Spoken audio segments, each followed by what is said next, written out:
Hi, everyone. It's so good to be with you today. I'm 𝐓𝐰𝐬𝐿, the Executive Director of CCA Kids, and I'm so excited that we have Arielle Hobbs joining us today. She has done a previous read aloud of her book, Sully the Raccoon, and she's here just to talk a little bit more about herself and her family. So welcome. Thank you. Thank you for having me today. Yes, absolutely. And her book, again, is Sully the Raccoon, and the illustrator is Daria 𝐼𝐧𝐬𝐭, and it's so cute. So we're going to link to it so you can see the amazing illustrations and read the stories yourself. We learned about this book from our development director, Christine Andler, who a lot of you guys know. And she told me, she was like, I love this book. We've got to tell our CCA kids and families about this. So that's how we learned about your book. But it is a new book. Is that correct?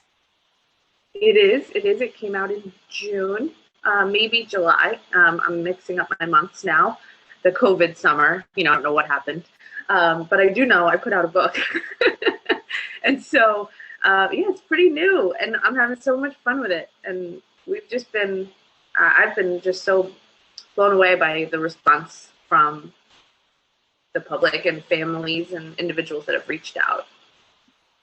That is truly awesome. Yes, the COVID summer, it really blends together. But what an exciting time to be giving people something to latch onto during what otherwise just kind of a blur of anxiety and somewhat trauma to a lot of us. So, but yeah, did you always know that you wanted to be a writer? No, I probably failed English in high school and shocked all my friends and family when I decided that I wanted to write a children's book. I have other things in my mind now that I've done this. I have ideas that have been floating around in there for a while, but it's not something that was always present. I really wrote it out of necessity for Sullivan, and initially wrote it as an introduction for him to try and share with his peers in his classroom every year, because he'd have new kids in his class every year, typically developing children, and I would want them to just understand a little bit about Sully. And so that's how I started writing it, more as just something fun, and then it turned into what it is today. That is very cool. And that sounds like a lot of our families, because we put out some resources and we have books. So when our kids are going into a new grade or a new classroom, that they can share a story with their classmates to help them understand about their unique situation or their differences. So I think that is a big connection that we share. And we really love the idea of having something to go into a new classroom with. But with that said, tell us a little bit about your family and who are the main characters in your family, and then also in your book. Sure. So my husband and I have been together for 15 years, married for 15 years, and we have a 14-year-old son, Jackson, who is the narrator of the book. And then we have 12-year-old Sully, who obviously the story is written about when he was younger. And I have a daughter, Frances, we call her Frankie, and she is 6.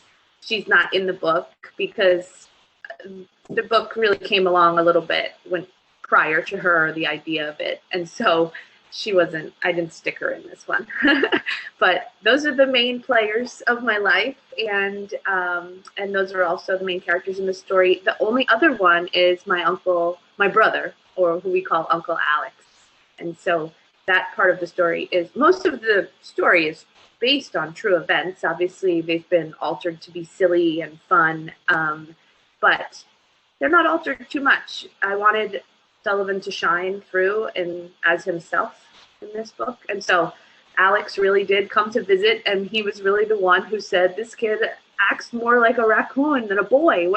And he just was rummaging through everything, hiding his keys, and just being Sully, and it was very cute. No, that is awesome. I mean, sometimes the best stories are the ones that are our lives, and we talk a lot about that at CCA too. So yeah, thank you for sharing that. One thing that I like about the book is that it's kind of an alter ego, being the raccoon, and it can really kind of empower you. Is that intentional, or is that something you kind of saw evolve in Sullivan's life? It was a little of both. He just really loved wearing this little raccoon costume so much. And I really like and appreciate that you called it an alter ego. I have had like not much negative feedback about the book at all, but I did have, a couple comments about the potential of that I was comparing Sullivan to an animal, which obviously I'm not doing, but I think anybody can take it the wrong way. And so in case anybody was worried about that that's listening, that's not what I'm doing. Sullivan really did wear a raccoon costume for many years, and he just sort of loved having this little thing on. And just like you might say, hey, you, get off the bookcase, you're acting like a monkey right now. It just became, hey, stop raccooning in our house, because he would just start rummaging and hiding and overflowing sinks. And we just started to say that he was kind of acting like his little alter ego. We certainly don't compare him to an animal. We just absolutely loved that he and us started to just see him a little bit differently when we would, what started out as a silly joke, but then became just looking at him differently, which was important because he is different in all these amazing, beautiful ways. So it wasn't totally intentional, but the book, I wanted to share the evolution of Sully the raccoon and how his costume made him feel. Yeah. No, I love that. And I think I even saw it on your Instagram. We all put on these things that kind of make us feel like our alter egos, like our power dress or, our comfy sweats. They make us feel a certain way. And so I think that's a great explanation. So thank you again for sharing that too. Yeah. I guess this is pretty obvious, but I want you to see if there's anything more. I mean, obviously Sullivan inspired you to press for acceptance. Has that changed any since going through this process and having a wider platform? Not at all. No, because I think I was pretty resolute before, so it didn't, I still know where I'm headed with, my mission and purpose for writing a children's book was not to become a famous author. It was to make sure that Sully was seen and that kids like him with differences are seen and as they are, not as somebody else, not as less than or just exactly as they are, because as I say in the book, Sullivan's perfect just the way he is. And so that's a really important message to me. Sullivan's disability is an absolute vital part of who he is. And I don't want to diminish that at all. And we really celebrate him in our house. And I wanted to celebrate him by writing a story about him and for him, but also to educate people that might not understand him as well as we do. Yeah, I love that. And I think you did a great job. You certainly celebrated him. And now we all get to celebrate him and his big brother Jackson too in the book. So it's really a treasure. And I'm sure that your whole family will cherish this as they grow. And we can't wait to see what's next. So are there more books in the works? There's another book coming out next month. It is also about embracing your differences, but it's not specifically targeted at disability. Mm-hmm. And this book is about my daughter. She's kind of the primary character in it. And it's called Be Your Own Rainbow. And it will be out, I hope, by the end of February, but it might be the beginning of March. So. Oh, exciting. That's perfect timing then. That's really awesome. Yeah. What was it like to work with your illustrator, Daria? That had to be fun. Yes, she's wonderful. I found 3 illustrators that I really like, and I just asked them after sending them the manuscript if they would just draw the main character, Sully the raccoon. And that was all I asked. And they each sent beautiful images. And one was just this gorgeous, but more formal. Maybe, I don't know. It was so beautiful, and I will hang it in my house, but it wasn't what I wanted for the book. But it was stunning. And then one was really simple and line drawings, which is something that I'm drawn to, but it was almost not enough. And then Daria came in and she submitted hers, and it was just exactly what I had in my head. And we just started from there. And she's actually based in Russia, and we communicate, via WhatsApp and things like that. And she's a joy to work with. And the next book, she is also the illustrator in that book as well. And she's a real treasure. I think she's going to do wonderful things. She's very young and she's just getting started in this world. And I think she's very talented.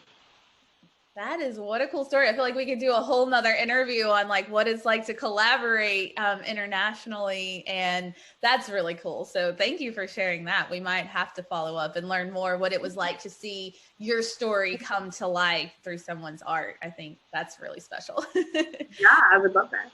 Yes. Well, I'm going to let us wrap up here. I want to tell everyone that there are tons of great inspirational advice pieces on Arielle's Instagram, which is 𝐼𝐬𝐿LE_says SAYS. And so I was looking at it just before this and I'm like, well, I was going to ask you for a specific piece of advice, but if you're looking for general advice, go there. It's just uplifting and it's fun and it's motivational. I'm a big fan. But I guess my specific advice that I would love you to leave us with is, do you have any advice for moms that want to celebrate their kids? What do you do to celebrate all three of your amazing kiddos? I think seeing them exactly as they are is so important. Just like I have to see Sullivan exactly the way he is, and that even the parts that may be difficult for the world, like his disability, and sometimes they're difficult for me too, those still have to be celebrated and they're such an important, like I said, like a vital part of who he is. I don't want anything like that to be swept under the rug.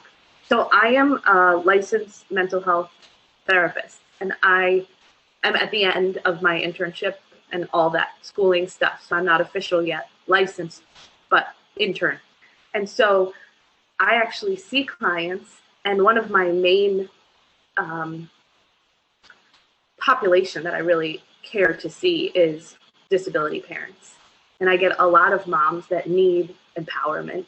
And a lot of my advice and work that I do with them is really, there's this, we might think we've come to a place of acceptance with our child, but sometimes there's still a lot more work that needs to be done to truly embrace their disability as an integral part of who they are and how your family is now, because there's so much adjustment that comes in when you're dealing with something that you've never dealt with before.